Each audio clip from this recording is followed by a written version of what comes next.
지금부터 사랑과 기도로 만들어가는 생명 있는 방송 CHB 크리스찬 헤럴드 방송을 시작합니다. 매일 새벽 4시, 매일 밤 11시 하루의 시작과 마무리를 함께하는 CHB 크리스찬 헤럴드 방송은 크리스찬 헤럴드 신문과 가장 인기 있는 기독교 정보를 담고 있는 www.christianherald.com과 함께 오늘도 성실하게 여러분 곁에 함께할 것입니다. 하나님께서 선물로 주시는 오늘 하루를 CHB 크리스찬 헤럴드 방송과 함께 소망으로 열면서 오늘도 하나님을 섬기며 영혼을 사랑하는 복된 하루가 되시기를 바랍니다.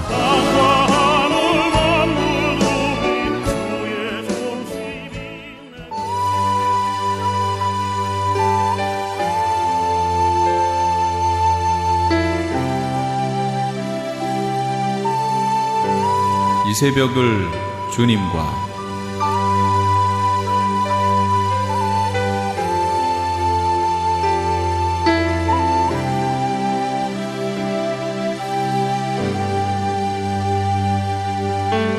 AM 1650을 통해 남가주 전역에서 AM 1540을 통해 하와이에서 그리고 인터넷을 통해 전 세계에서 듣고 계시는 이 새벽을 주님과 애청자 여러분, 밤새 평안하셨습니까?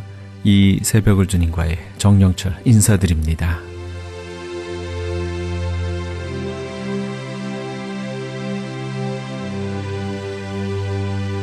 매주 수요일 이 시간에는 서부 한인교회 김강욱 목사님의 말씀 먼저 보내드립니다. 오늘은 마태복음 11장 1절에서 19절까지의 말씀을 본문으로 복음의 참 가치를 떠나 형식에 얽매이는 종교인이란 제목의 말씀 전해주시겠습니다. 11장 1절에서 19절까지입니다. 신약성경 16페이지에서 17페이지까지 기록이 되어 있습니다. 자, 이제 다 찾으셨으니까 저하고 한 절씩 나누어 읽도록 하십니다.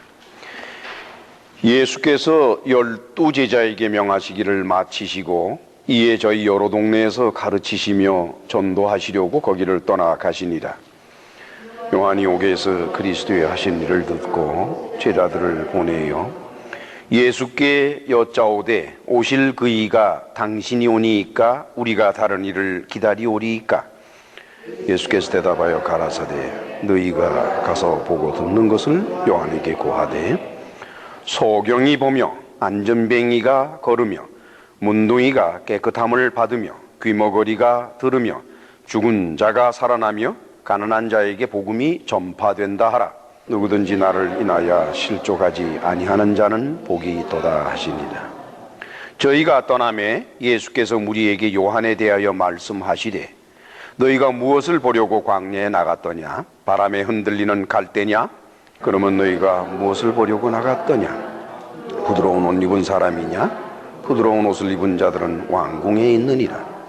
그러면 너희가 어찌하여 나갔더냐? 선지자를 보려더냐? 옳다. 내가 너희에게 이르노니 선지자보다 나은 자니라. 기록된 바 보라 내가 내 사자를 내 앞에 보내니 저가 네 길을 내 앞에 예비하리라 하신 것이 이 사람에 대한 말씀이니라.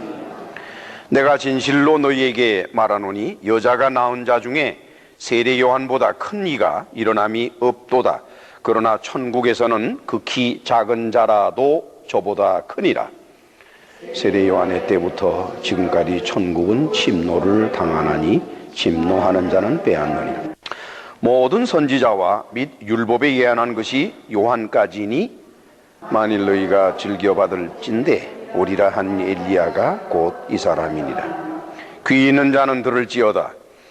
이 세대를 무엇으로 비유할꼬? 비유컨대 아이들이 장터에 앉아 제 동물을 불러 가로되 우리가 너희를 향하여 피리를 불어도 너희가 춤추지 않고 우리가 애곡하여도 너희가 가슴을 치지 아니하였다 함과 같도다.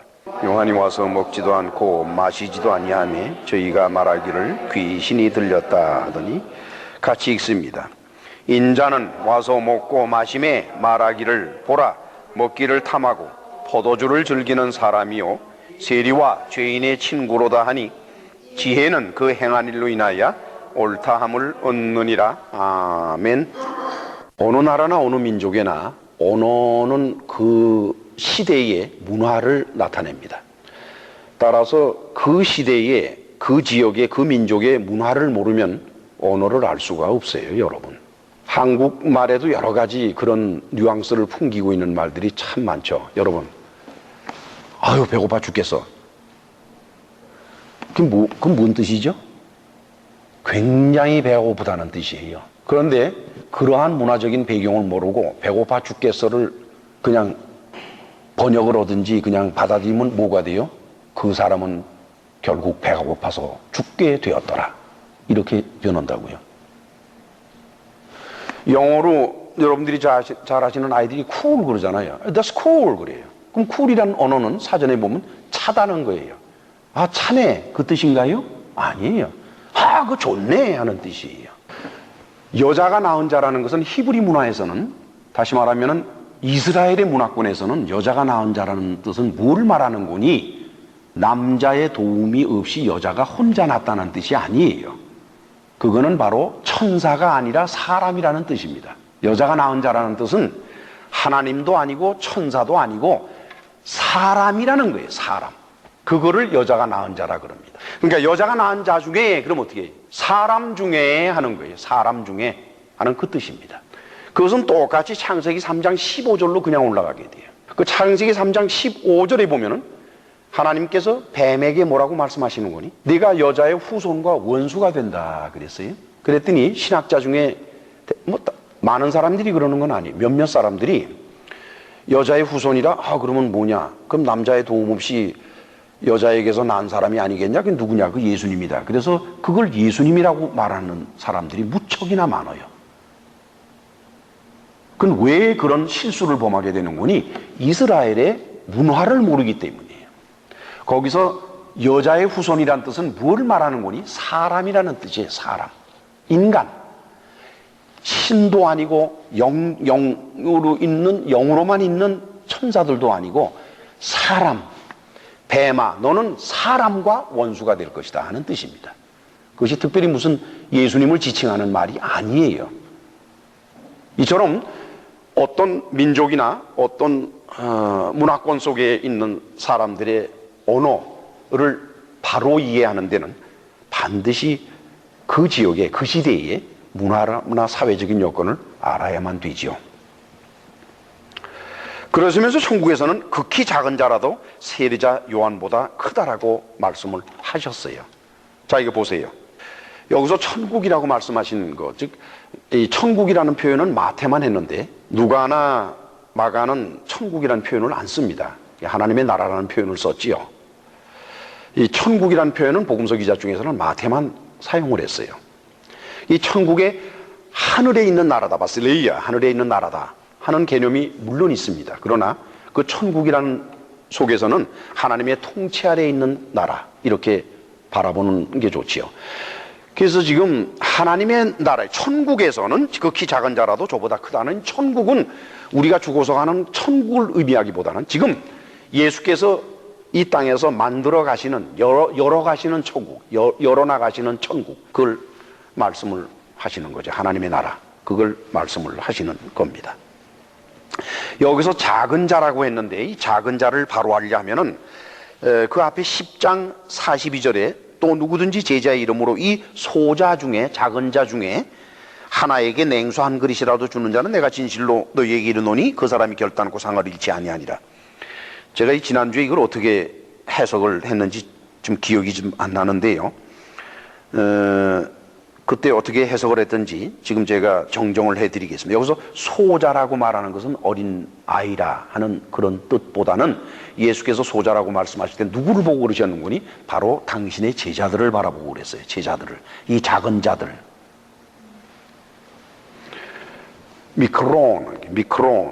미크로스 하는 거죠. 그러니까 똑같은 단어예요. 10장 42절에 쓴 소자라고 번역된 헬라어도 미크로스고, 그 다음에 천국에서 극히 작은 자라도에 사용된 그 단어도 미크로스입니다.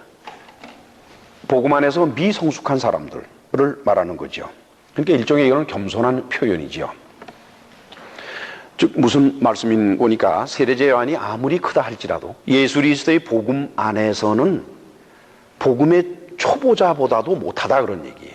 여러분 말이죠. 율법적인 신앙을 가진 사람이 아무리 성경을 달달 외고 아무리 그 생활이 바리새인 것처럼 바르고 그리고 아무리 구제를 많이 하고 아무리 큰 일을 할지라도 그 사람이 복음 안에 들어가면은 복음 안에서 미숙하고 아직 제대로 읽지 못한 사람보다도 못하다는 것을 우리가 알아야만 됩니다. 12절을 봉독하죠. 12절. 세례자 요한의 때부터 지금까지 천국은 침노를 당하나니 침노하는 자는 빼앗느니라. 세례자 요한 때부터 예수님의 그때, 지금 말씀하시는 그때까지 천국이 침노를 당한다 그랬어요. 비아조, overpowered, to forced하는 거예요. 당하는 거예요. 여러분, 이게 뭘 의미할까요? 그러니까 천국은 쟁취를 해야 된다. 그러니까 구원은 내가 쟁취를 해야 된다. 이렇게 해석하는 분들이 있어요. 근데 그거는 이 말뜻을 바르게 해석하는 것은 아닙니다. 우리가 구원을 받는 것은 우리가 쟁취해서 받아줄 수 있는 게 아니에요. 또 우리가 노력을 해서 얻어지는 것도 아닙니다. 여기서 말씀하시는 건 무슨 뜻을 말하는 거니까 바로 세례자 요한도 오시는 그의 곧 메시아를 오실 길을 열어나갔던 광야에 외치는 자의 소리였었어요. 그러나 그 사람도 결국은 뭡니까? 죽어요. 침노를 당해서 죽어요. 예수님 자신도 하나님의 나라를 열어나가던 분이었었어요. 그러나 예수님은 어떻게 됐어요? 그분도 마찬가지로 십자가에서 죽습니다. 결국은 하나님의 나라를 열어나가는 것이 공격을 받는 거예요. 공격을 받아서 무너집니다. 근데 겉보기에는 무너지는 것 같죠? 세례자 요한도 죽었고 하나님의 아들 예수께서도 죽으셨고 그러면 다 성공한 것처럼 보이겠죠. 유대인들은 골치 아픈 놈들 다 죽였어 라고 성공한 것처럼 보이겠지요. 그러나 그것이 아니라는 것입니다. 그 다음에 13절에서 14절을 같이 읽으십시다. 모든 선지자와 및 율법에 예언한 것이 요한까지니 만일 너희가 즐겨받을진대 오리라 한 엘리야가 곧 이 사람이라. 세례 요한의 엘리야적 역할입니다. 말라기서 4장 5절에서 6절 잠시 우리 찾아가 보실까요? 그 내용은 보시는 게 좋을 것 같은데 말라기서는 마태복음 바로 앞에 있습니다. 자, 우리 이제 말라기서 4장 5절에서 6절을 찾아갑니다. 자, 이제 우리 같이 읽으실까요? 보라, 여호와의 크고 두려운 날이 이르기 전에 내가 선지 엘리야를 너희에게 보내리니 그가 아비의 마음을 자녀에게로 돌이키게 하고 자녀들의 마음을 그들의 아비에게로 돌이키게 하리라. 돌이키지 아니하면 두렵건대 내가 와서 저주로 그 땅을 칠까 하노라. 여호와의 크고 두려운 날이다. 이 종말적인 말인데 여러분 종말론에 관해서는 상당히 신중하게 생각을 하셔야 돼요. 상당히 많은 경우에 신학계에서는 그러니까 신학을 제대로 한 사람들은 종말을 절대로 그렇게 말하지 않아요. 그런데 신학을 체계적으로 하지 않은 분들이 가끔 종말을 아주 희한하게 말씀들 하시는데 예수께서 다시 오실 재림하시는 그날을 자꾸 종말이라 그래요. 아니에요, 여러분. 예수께서 십자가에 못 박히시긴 때부터 종말은 이미 시작이 됩니다. 시작이 쫙 돼가지고 그 종말이라는 긴 기간이 언제 끝나는 거니? 예수님이 재림하실 때, 다시 오실 때 끝이 나요. 그러니까 신학적으로 종말이라는 개념은 전 기독교 역사 전체가 하나의 종말 속에 들어가요. 그러면은 비로소 바르게 볼 수가 있어요. 그 개념을 가지고 바라보면은 종말이라는 것을 바르게 볼 수가 있는 겁니다. 여기서 크고 두려운 날. 그럼 크고 두려운 날은 언제냐? 하나님의 아들이 십자가에 못 박히시는 날이냐? 그날은 뭐 그렇게 크고 두려운 날이 아니에요. 무슨 뭐 전쟁이 났습니까? 불이 났습니까? 일반적으로 크고 두려운 날이라 그러면 예수님이 다시 오실 때 큰 환란이 벌어지고 뭐 이걸 크고 두려운 날로 말들 하지요. 그렇지가 않습니다. 온 세상이 하나의 크고 두려운 날의 개념이에요. 전체적으로. 그걸 말씀하는 거죠.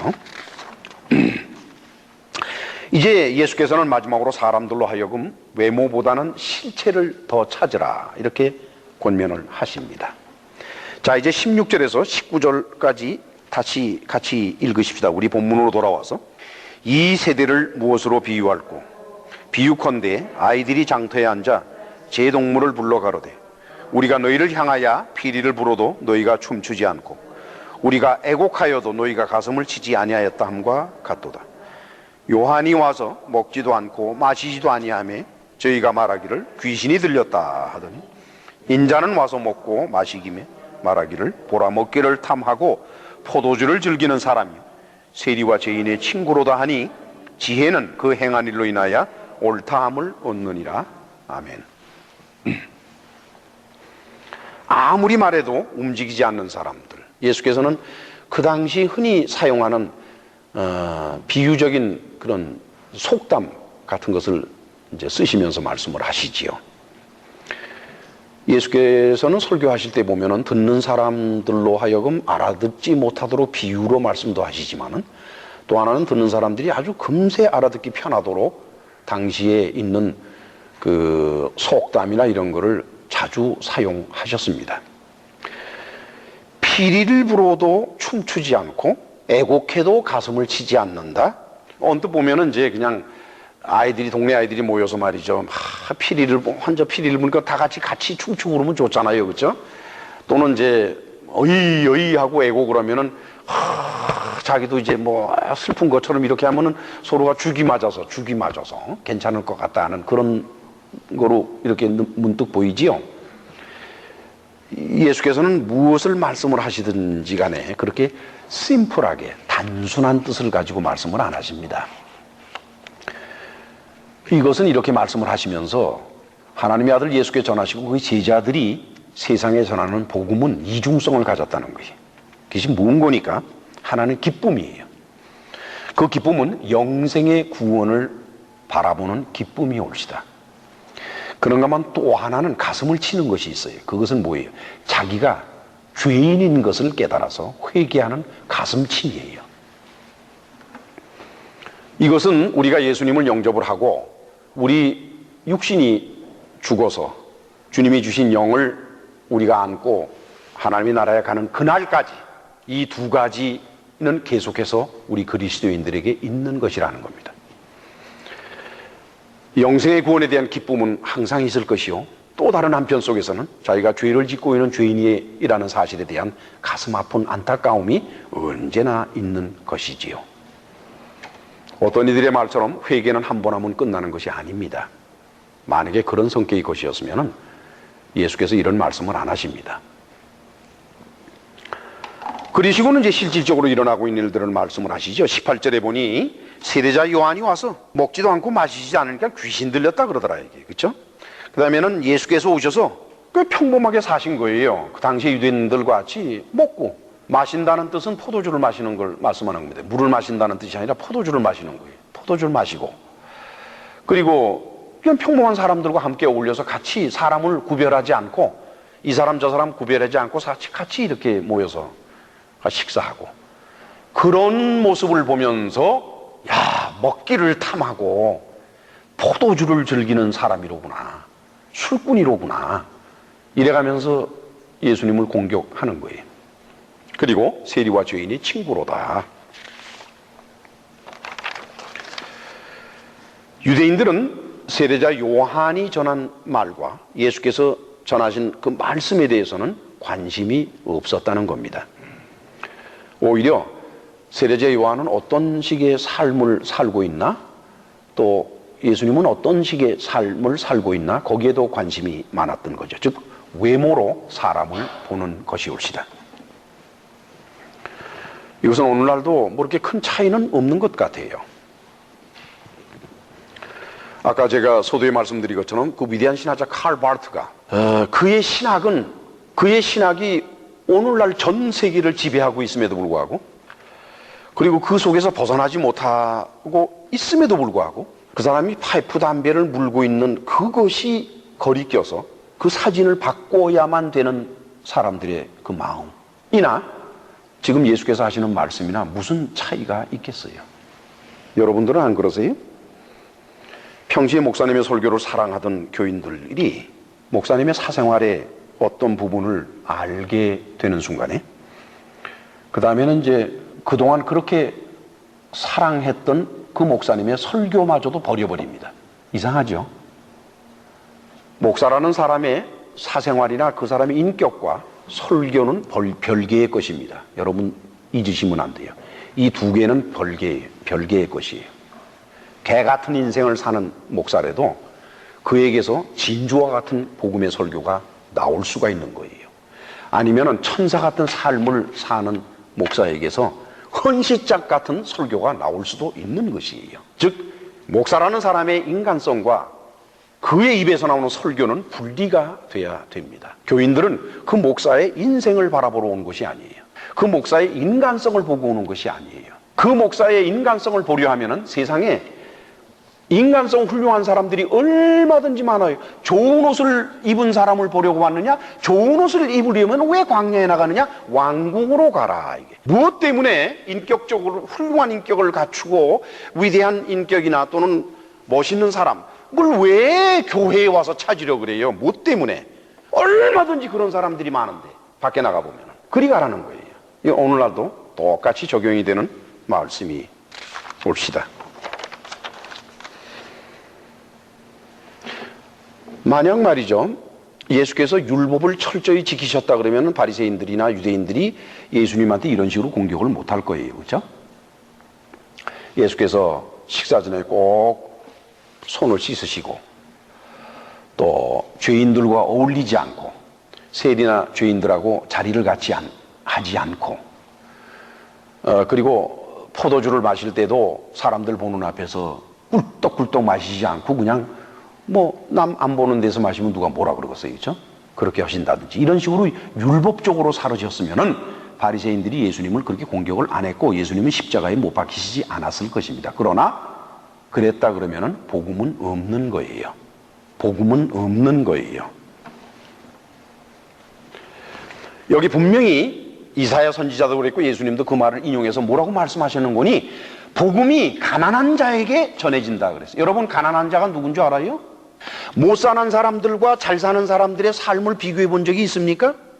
간신히 굴러다니는 털털거리는 차에서 내리는 사람과 제규하나 이렇게 좋은 차에서 내리는 사람의 모습을 여러분도 구별해 본 적이 있어요? 여러분 말이죠, 부유한 자들과 그 다음에 하이 소사이어티에 상류 사회에 살고 있는 사람들에게 가서 설교를 하려고 그러면은 그 목사님이 엄청나게 자기를 다듬어야 돼요. 설교 내용도 굉장히 조심해야 됩니다. 그러나 가난하고 그냥 아무렇게나 사는 사람들한테 갈 때는 뭐 그렇게 목사님이 자기를 치장할 필요도 없어요. 그냥 가면 돼요. 가서 복음을 전할 때도 눈치 볼 것도 없어요. 그냥 귀 있는 자는 들어! 그리고 전하면 돼요. 예수께서는 가난한 자에게 복음이 전해진다고 그랬습니다. 그러니까 형식과 절차를 초월한다는 뜻이에요. 그러나 바리새인들은 형식과 초월을 요구합니다. 여러분들은 안 그래요? 오늘날 기독교 교회에서는 형식을 존중하지 않습니까? 저는 이 말씀을 연구하면서 마음이 많이 아프더라고요. 참으로 마음이 아프더라고요. 도대체 기독교 교회에 다니는 사람들은 무엇을 찾아왔느냐? 무엇을 보려고 너희가 나왔느냐? 이게 무엇을 보려고 도대체? 무엇이 그리 중요하냐? 이게 가만히 보면은요, 교회를 다니는 분들이 추구하는 것은 교회에 없는 것이에요. 그 교회에 나올 필요가 없는 거예요. 다른 사회적인 단체에 나가면은 얼마든지 그런 것을 인조해할 수가 있어요. 여러분 밥 호프가 그 하는 쇼나 그런 코미디나 이런 데 한번 나가봐요. 화려한 홀에 말이지요, 그 상류 사람들이 다 거기 다 모여 있어요. 그리고 둥그란 테이블에 음식도 그러면서 식사들을 하면서 이런 아주 위대한 코미디언들의 코미디를 들으면서 웃고 즐거워하는 그런 모습들을 한번 상상을 해보세요. 그렇게 교회에서 목사님들의 설교를 들으면서 코미디 같이 듣고 신나고 신바람 나시려면은 교회에 올 필요 없어요. 그리 가면 돼요. 그리 가면 얼마든지 인조해할 수가 있어요. 교회는 하나님의 말씀이 선포되는 곳이올시다. 다 같이 기도하십니다. 전능하시고 자비로우신 아버지 하나님이시여, 오늘도 우리는 너무나도 많은 사람들이 스스로 도덕군자인 것처럼 착각을 하고 자기 자신이 기독교인인 것이 도덕군자가 되어야 된다는 것인 것처럼 착각들을 하면서 다른 사람들을 멸시하고 정죄하고 헐뜯고 비난하고 하는 일에 서슴치 않는 모습을 바라보면서 우리는 참으로 마음이 아픕니다. 자비로우신 아버지요, 하나님의 아들이 가난한 자에게 복음이 전한다고 말씀하신 그 참뜻이 오늘날 살아있는지요? 우리는 그것을 생각하면서 복음의 참뜻을 전하기를 원합니다. 예수님의 이름으로 기도하옵나이다. 아멘.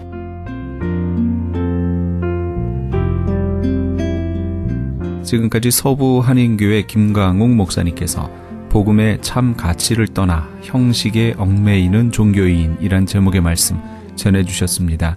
서부 한인교회는 시애틀, 워싱턴에 위치하고 있습니다.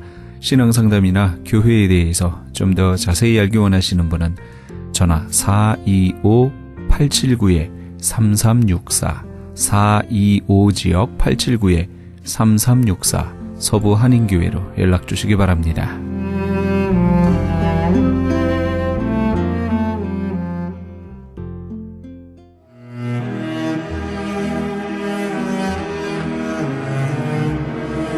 크리스천 헤럴드는 신문과 라디오는 물론 TV, 인터넷을 통해 예수님의 복음을 가장 멀리, 가장 많이 전하는 종합 미디어입니다. 이런 사역을 감당하기 위해서는 우리 애청자 여러분의 후원과 기도가 절실히 필요합니다. 예수님이 우리에게 맡겨주신 이 지상 사역에 함께 동참하시지 않으시겠습니까? 내가 너희에게 분부한 모든 것을 가르쳐 지키게 하라 말씀하신 우리 예수님의 지상 명령에 함께 동참하시기 원하시는 분은 전화 213-353-0777 213지역 353-0777번으로 전화 주시면 자세히 안내해 드리겠습니다.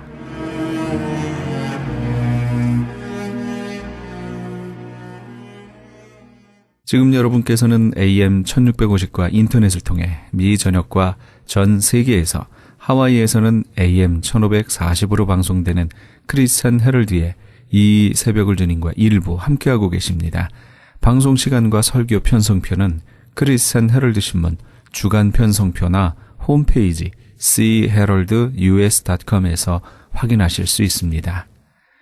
계속해서 나성제일교회 김광삼 목사님의 말씀 보내드립니다. 오늘은 시편 119편 103절에서 105절까지의 말씀을 본문으로 빛이 되신 말씀이란 제목의 말씀 전해주시겠습니다. 아침에 일어나면은 선악과를 볼 때마다 누구 생각이 나요? 하나님의 생각이 나야지요. 만일 선악과가 없다 그러면 하나님이 이 세상을 다 다스려라 했으니까 누가 지금 왕이에요? 아담과 하와가 세상의 왕입니다. 아무도 누구도 자기를 뭐라 할 사람이 없잖아요. 뭐라 할 사람도 없지만 누구도 없잖아요. 그러니까 내 위에 아무도 누가 더 있다는 생각을 안 하게 되는데 선악과를 봄으로써 내 위에 하나님이 계시구나. 창조주가 계시지 나는 피조물이지. 하나님과 나와의 관계를 그대로 잘 유지하고 깨닫게 하는 것이 바로 선악과라고요. 그러니까 선악과는요. 다른 짐승 동물들에게 준 것이 아니라 인간에게만 준 영광이요 축복입니다. 다시 말하면 하나님과 나와의 관계를 계속 잘 유지시키는 그 말씀이 선악과를 먹지 말라고 하신 거예요.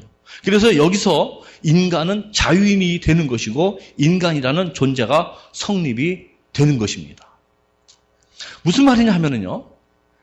먹을 수도 있고 안 먹을 수도 있어야 인간입니다.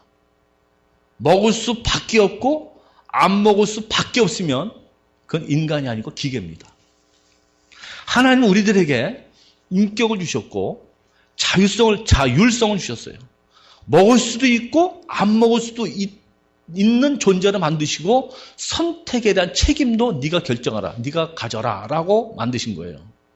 그래서 인간입니다. 인간은 인간입니다. 인간은 자유가 있고 자율성이 있습니다. 그런데 그 인간은 하나님의 명령까지도 거부할 수 있는 그런 인간이 된 거예요. 그래서 루이스라고 하는 신학자는요, 하나님이 인간을 창조할 적에 가장 고민스러웠던 점이 있다면 이 점이었을 것이다 라고 말합니다. 지금 오늘 드리는 말씀을 깊이 생각하면서 잘 들으시길 바랍니다. 그러므로 인간은 자율성이 있어서 본능대로만 살지 않습니다. 본능은 있지만 본능대로만 산다 그러면 그거는 동물 수준에 불과한 거예요. 이성이 있지만 이성을 제한하면서 삽니다. 의지가 있지만 의지대로 내 결심대로만 사는 것이 아니라 내 지성과 감정과 본능과 이 모든 것들을 하나님 말씀의 지배를 받으면서 살아가야 인간에겐 축복이요 영광이 주어진다 그런 말이에요. 먹고 싶은 대로 따먹었기 때문에 결국은 망한 거예요. 근데 그거는요, 지금 이 시대에도 마찬가지입니다. 아담과 하와가 하나님의 말씀을 목숨 걸고 지켰더라면 인류의 운명이 달라졌을 거라고요. 그런데 그걸 아주 가볍게 여기고 사탄의 유혹에 넘어간 거예요. 지금도 하나님께서는 이렇게 말씀하십니다. 신명기 30장 19절 이하에 내가 생명과 사망과 복과 저주, 천천히 생명과 사망이다. 둘 중에 하나는 죽고 사는 거죠. 복과 저주를 내 앞에 두었은즉 너와 내 자손이 살기 위하여 생명을 택하고 내 하나님 여호와를 사랑하고 그의 말씀을 청종하며 또 그를 의지하라. 그는 내 생명이요 장수시니라. 그러니까 지금도요, 하나님 말씀이 이렇게 말씀했으면 내가 이대로 살면 내가 생명이고 복을 받는 것이에요. 그런데 말씀은 이렇지만 에이 그렇게 살아도 됩니까? 그리고 내 뜻대로 내 고집대로 살면은 이것이 문제가 되는 거예요. 인간이 인간으로서의 가장 큰 영광과 축복은 하나님 말씀 앞에서 내가 이 말씀 어떻게 받아들이고 믿고 사느냐에 따라서 결정이 나는 거예요. 결판이 나는 거예요.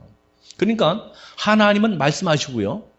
그 말씀의 대상자인 우리 인간은 어떻게 받아들이느냐에 따라서 내 운명이 달라지는 거예요. 그 말씀을 믿음으로 행복하게 기쁨으로 받아들임으로 내 인생의 책임을 하나님이 져주시는 거예요. 근데 하나님 말씀하셨는데 하나님 그게 아니지요. 그리고 내가 내 삶을 결정하고 선택하면 내 인생은 내가 결정해야 될 거 아니에요. 내가 책임져야 될 거 아니에요. 결국 그렇게 책임져서 가서 결국 선악과 따먹고 죽은 거라고요. 내가 결정하지 마시고 하나님 말씀대로 사시기를 바랍니다. 말씀대로 사는 것이 축복이에요. 그래서 이렇게 주신 이 말씀을 믿음으로 받아들이고 total acceptance.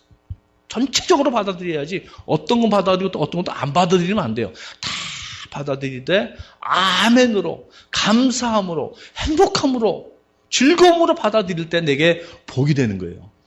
그래서 이 하나님 말씀은요 얼마나 귀하고 소중한 것이냐 하는 것을 성경은 여러 가지 비유로 말씀을 했는데 우리 실생활에 가장 소중한 것들을 비유로 말씀하셨는데 오늘 주보에 8가지를 말씀드렸는데요.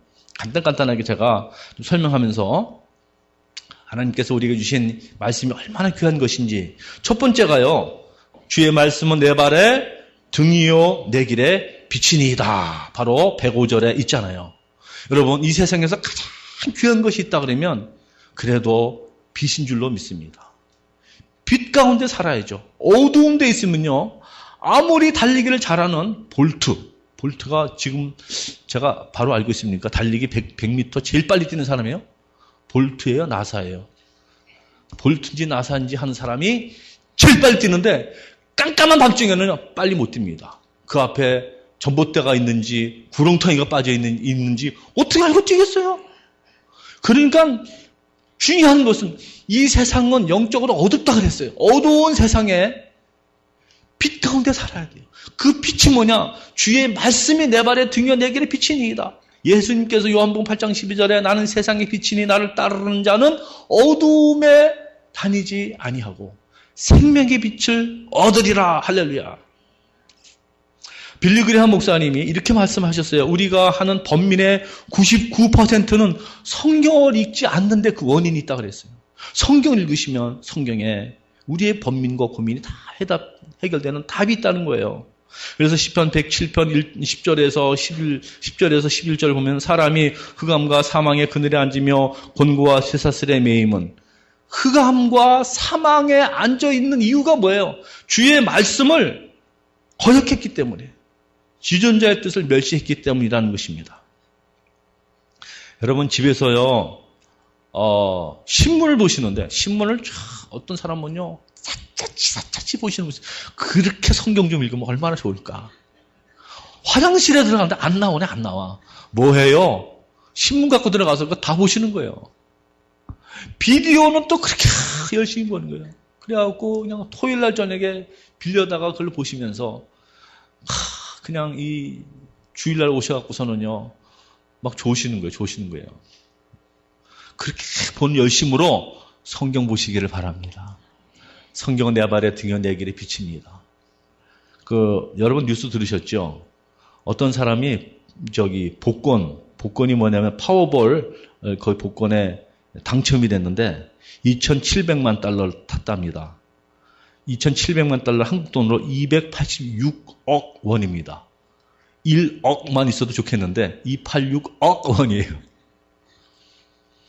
근데 1년 만에 절반을 썼어요. 근데 뭐 고급 주택에다가 뭐에다가 그다음에 자동차도 스포츠카를 람보르기니 디아블로 나 이름도 몰라. 그런 차가 있습니까? 내 하는 사람 저는요 BMW나 렉서스 정도는 알지 그 이상은 모르는데 그걸 사고 1년 만에요 5년 만에 다 탕진해가지고서는요 이 사람이요 호스피스 그 병동에서 그냥 비참하게 죽었어요. 생명보험이나 들고 죽지. 그것도 안 들었대요. 딸 하나 있는데. 빛 가운데 살아야 됩니다. 이 사람 스포츠가 아무리 좋은 차라도요. 어두운 가운데는 못 달립니다. 빛 가운데 살지. 그 빛이 뭐냐? 하나님의 말씀. 자, 이 말씀이요. 두 번째는요. 꿀과 같다 그랬어요. 오늘 거기 103절에 보면요. 주의 말씀의 맛이 어찌 내게 그리 단지요. 내 입에 꿀보다 더 단이이다. 여러분 먹는 것 중에서 최고로 단 것이 뭐예요? 꿀이잖아요. 그래서 우리나라 말은 꿀맛 같다 그러잖아요. 꿀맛 같다. 근데요 보세요. 꿀맛은요 뭐니 해도 건강해야 꿀맛이고 더 나아가서 배고파야 꿀맛입니다. 배부른 사람은 꿀맛이 아니에요. 배가 고파야 꿀맛이에요. 주의 말씀에 내가 이 말씀의 맛이 어찌 그리 단지요 하는 것은요. 말씀을 그렇게 사모하고 말씀을 듣길 원하고 말씀이 너무 좋다는 사람은 이 건강한 사람이에요. 말씀 들으면서 자꾸 시계 쳐다보시는 분들 회개해야 됩니다. 말씀이 이렇게 꿀맛 같아야 돼. 꿀맛 같아야 돼요. 그리고요. 어떤 음식 먹으면요. 먹더라도요. 이게 이 맛을 모르는 거예요. 맛을 잘 모르는 음식이 있어요. 그것도요. 자꾸 드셔보세요. 자꾸 먹으면 그 음식의 맛이 있어요. 맞아. 일식집 가면은요, 맨 마지막에 무슨 깻잎 같은 거 있대. 나 깻잎이 아니래요. 무슨 이파리 이름 뭐예요? 그거를 처음엔 그거 안 먹었는데, 자꾸 먹으니까 맛이 나더라고요. 월남국수 가갖고 이파리 뜯어서 넣는 거 있잖아요. 처음에 안 먹었는데, 자꾸 먹으니까 그거 맛이 있더라니까요. 하나님 말씀도요, 처음엔 잘 모르고 맛이 없는데, 자꾸 읽고, 또 읽고, 또 읽고, 묵상하고 그러면 이 말씀의 맛과 깊이를 알게 된다니까요. 우리 아버님은요, 그 된장찌개 끓여오면요, 분지라는 걸 탁 넣어서 드시는데요. 그 분지라는 건 여러분, 분지 잡숴보셨어요? 까만 씨앗 같은 거. 허세영 권사님 껐덕껐덕 하시는데. 그 분지라는 그 무슨, 이렇게 씨앗 같은 거, 써요. 된장찌개 이렇게 놓으면은요, 우리는 이제 요새는 다 퍼먹기도 하고 그러는데 옛날에는 한 그릇 넣고 먹잖아요. 그러면 된장 크지도 않아요, 옛날에는. 한 숟갈 퍼서 그걸 분지를 넣으시는 거, 그러면 그게 퍼지잖아요.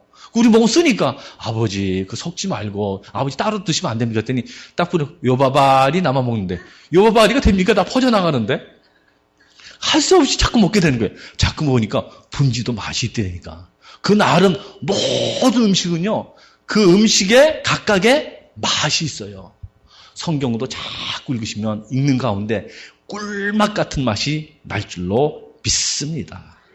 또 말씀은 뭐와 같으냐? 세 번째가 신령한 젖과 같다 그랬어요. 젖.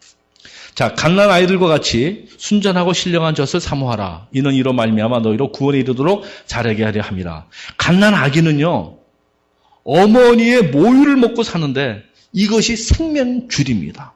엄마 품에 안겨 있는 아기는 행복합니다. 저기 앞에 한번 자막 보세요. 저기 영상 보시면은 지금 저 아기는요, 이 세상에 가장 행복합니다. 사람의 행복의 극치를 그림이나 사진으로 찍는다 그러면, 그린다면 어떤 걸 그리겠어요? 요겁니다. 요거보다 행복한 건 없습니다. 이 아기는 엄마 품에 안겨서 젖을 빨므로 인해서 부족함이 없으리로다. 만족한 거예요. 너무너무 행복합니다. 바로 이것이 하나님과 인간과의 관계도 그래요. 하나님 말씀의 젖을 순전하고 신령한 젖을 사모하라. 이로 말미암아 너희를 구원에 이르도록 한다 그랬습니다. 우리가 엄마 품에 안겨 있는 아기와 같이 우리는 이 말씀을 늘 먹기를 원하는데 신령한 젖으로 생각하고 말씀을 늘 받으시길 바랍니다. 또 뭐냐면 더 나아가서 생명의 떡이다 그랬어요. 생명의 떡이다.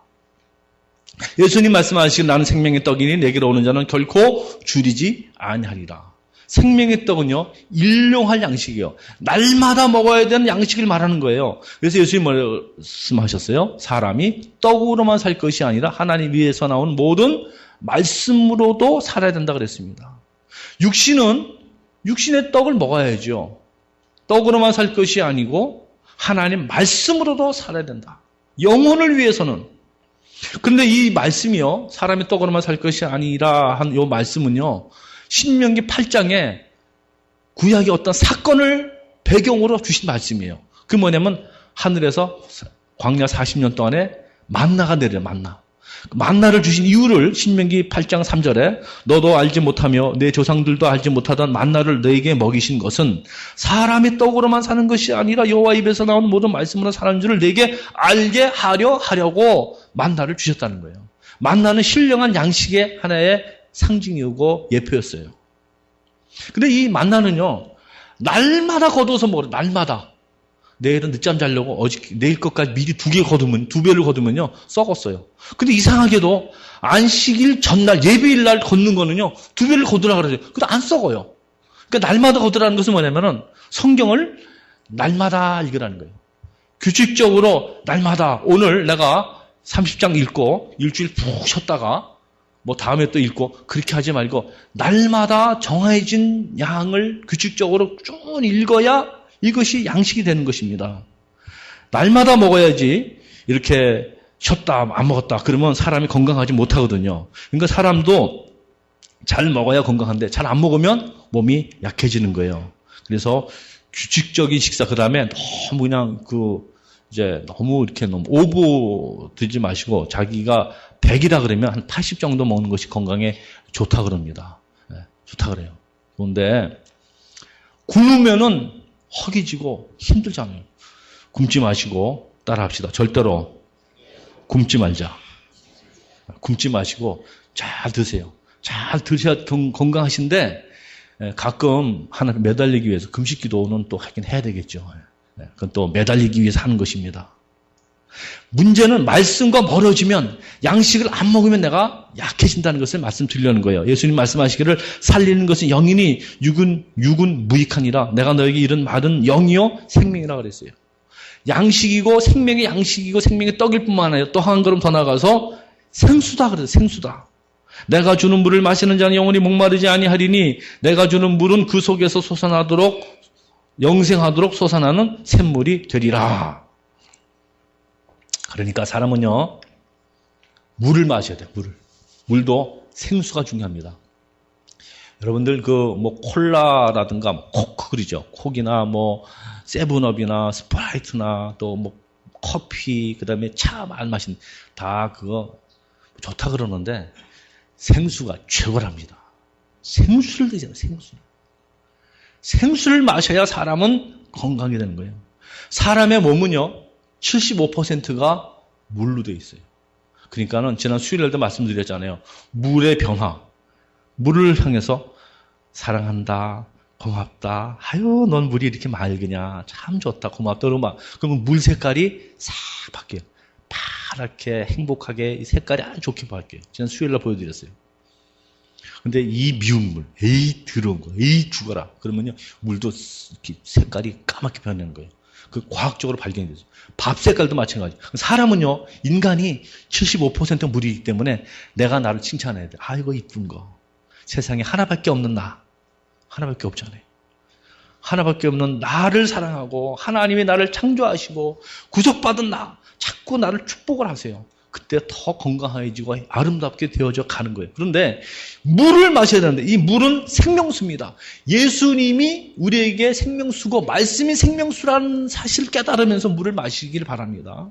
또 더 나아가서 말씀은 진액과 같다 그랬어요. 포도나무에 가지가 붙어 있는데 이 가지에 포도나무가 열리는 것은 포도 줄기로부터 이 가지로 이게 뭐예요? 진액이 연결됨으로 말미암아 이게 이렇게 열매를 맺게 되는 거죠. 앞에 영상 보시면은 저건 뭔지 아시겠어요? 한약 옛날에 저렇게 짰어요. 우리 저렇게 짜 먹었어요, 저도. 그런데요, 호박은 크잖아요. 수박도 크잖아요. 근데 그 줄기를 보면 가느다래요. 그래도 가느다란 줄기를 통해서 진액이 옴으로 그 큰 열매가 맺어지는 거예요. 날마다 우리 진액을 받아야 되는 거예요. 하나님 말씀을 공급을 받아야 한다. 그런 말이에요. 그 다음에 말씀은 성령의 검이다 그랬어요. 검. 너희는 하나님의 전신갑주를 입고 말씀의 검, 성령의 검, 곧 하나님 말씀을 가지라 그랬습니다. 이 말씀은요, 성령의 검이기 때문에 마귀 사탄을 물리칠 수 있는 무기입니다. 그러니까 마귀가 우리를 유혹하거나 마귀가 우리를 시험하거나 할 때 예수님처럼 말씀을 많이 알고 있는 사람은 물리칠 수가 있어요. 말씀이 생각나면 물리칠 수가 있어요. 성경을 보다가 허탄한 것을 보지 마라 그런 게 있더라고요. 그러면 허탄한 거 보지 마라. 내가 범죄치 아니하려 하여 주의 말씀을 내 마음에 두었나이다. 시편 119편 있거든요. 그 말씀이 살아있으면 말씀이 나를 컨트롤해가지고 내가 이길 수가 있는 거예요. 말씀은 마귀를 이기는 힘이요, 무기가 되는 거예요. 또 마지막으로는요, 말씀은 최고의 지혜입니다. 오늘 103편부터 읽었는데요. 거기 밑에 그 97절 이하를 쭉 보면요, 119편, 103절 그 밑에를 보면은요, 뭐와 같으냐? 말씀은 원수보다도 지혜롭게 우리 만들어 주시고 공부를 많이 한 지식이 많은 스승보다도 명철하게 하고 경험 많은 노인보다도 더 낫게 한다. 그렇게 말씀을 하고 있어요.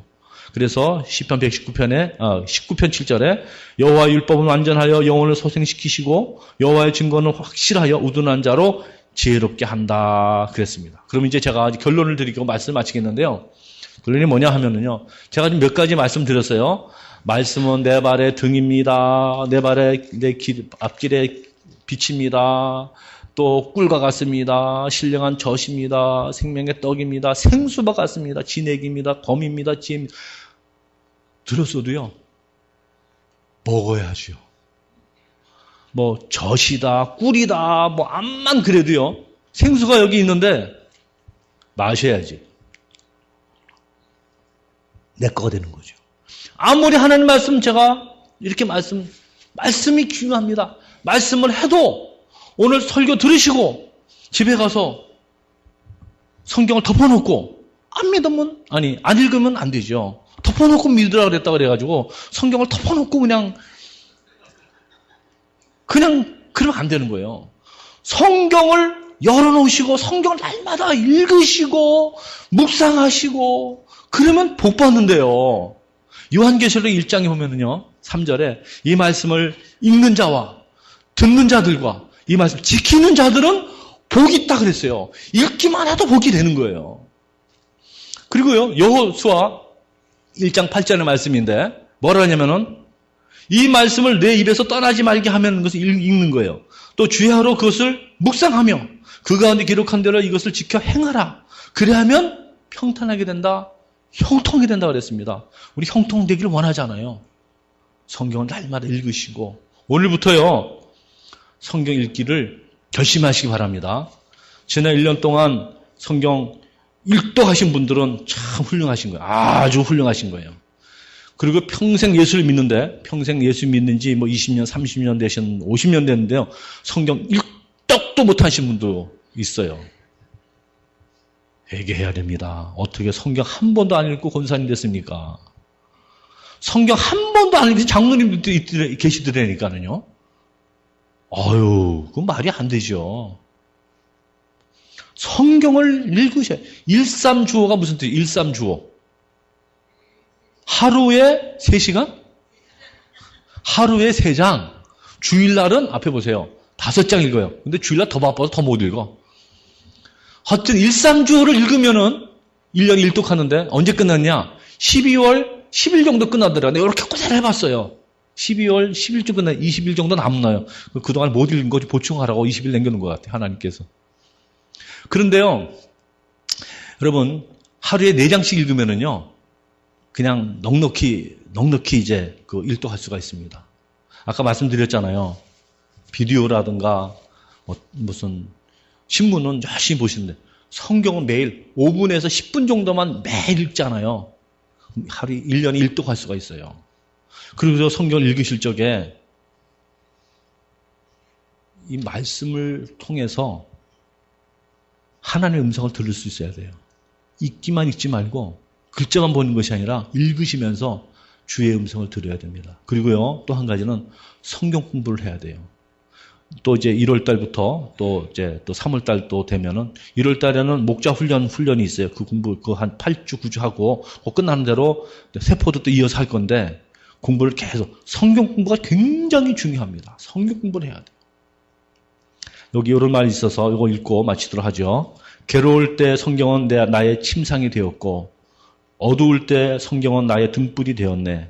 줄일 때 성경은 나의 만나가 되었고 두려울 때 성경은 나의 무기가 되었고 일할 때 성경은 나의 연장이고 찬미할 때 성경은 나의 악기가 되었네. 무지할 때 성경은 나의 스승이 되었고 헛발 디딜 때 성경은 나의 반석이 되었네. 여러분 오늘 성서주의를 맞이해서 오늘부터 성경 읽기를 결심하시길 바랍니다. 아니 목사님 그거 말고요. 1월 1일부터 읽겠습니다. 그러지 마세요. 제가 예언하는데 1월 1일 날 절대로 성경 못 읽습니다. 세배하러 가야지, 세배 받아야지, 음식 만들어야지. 절대로 못 읽으니까 오늘부터 창세기부터 읽으세요. 창세기 힘들면 요한복음부터 읽어도 돼요. 하여간에 삥삥 돌면서 읽도 그 성경 읽기 카드도 있어요. 주의 말씀은 내 발의 등이요 내 길의 빛이니이다. 이 말씀을 사랑하고 말씀 날마다 읽고 묵상하고 지킴으로 복받는 저와 여러분 되기를 바랍니다.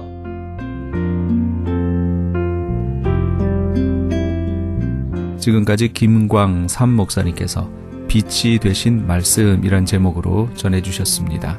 나성제일교회는 이가와 호바트가 만나는 곳 213 사우스 호바트 블루바드 LA에 위치하고 있습니다. 신앙상담이나 교회에 대해서 좀 더 자세히 알기 원하시는 분은 전화 213-388-7101 213지역 388-7101 나성제일교회로 연락 주시기 바랍니다.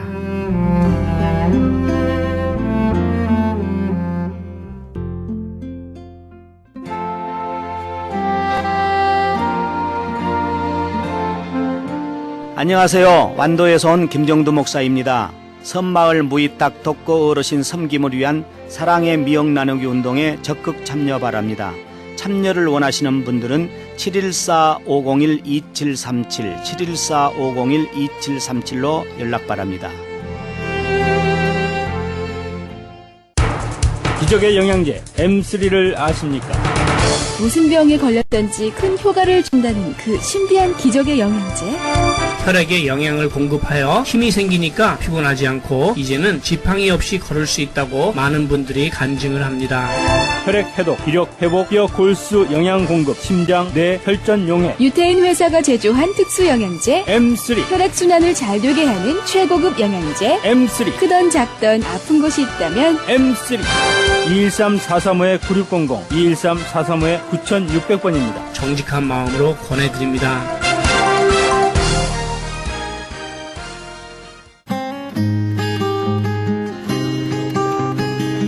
교계 게시판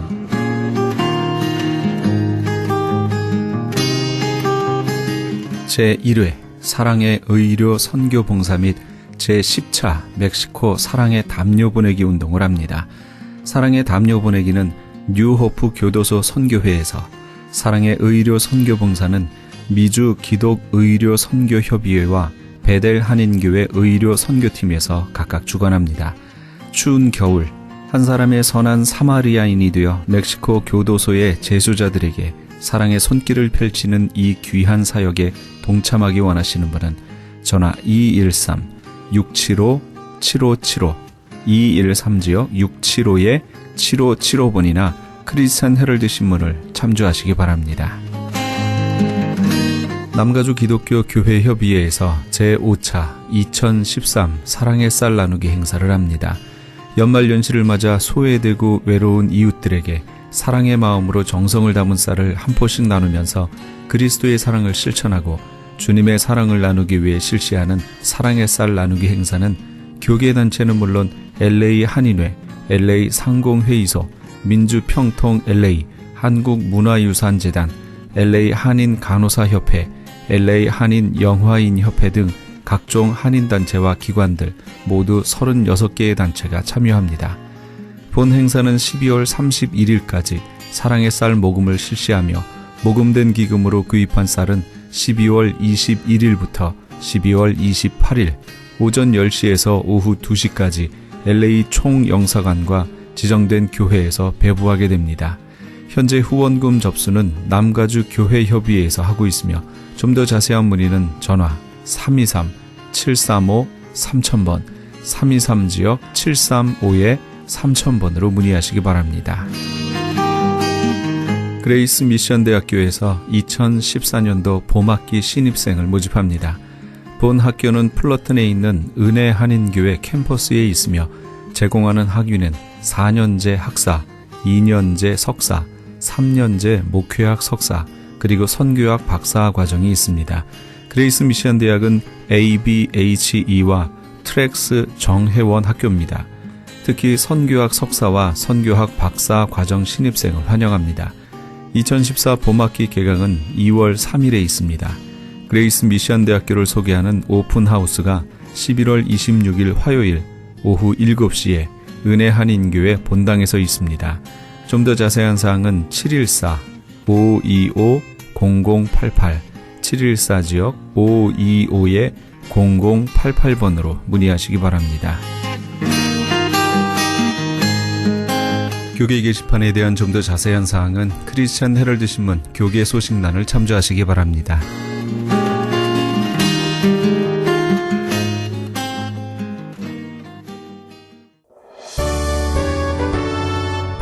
성탄 찬송 메들리 함께 보내드리면서 이 새벽을 주님과 1부 여기서 마칩니다.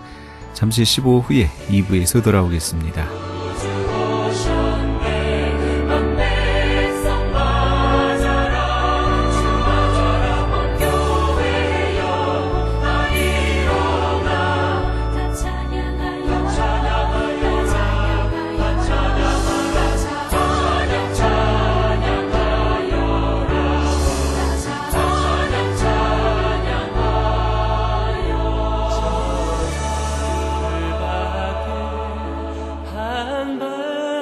한밤중에 양들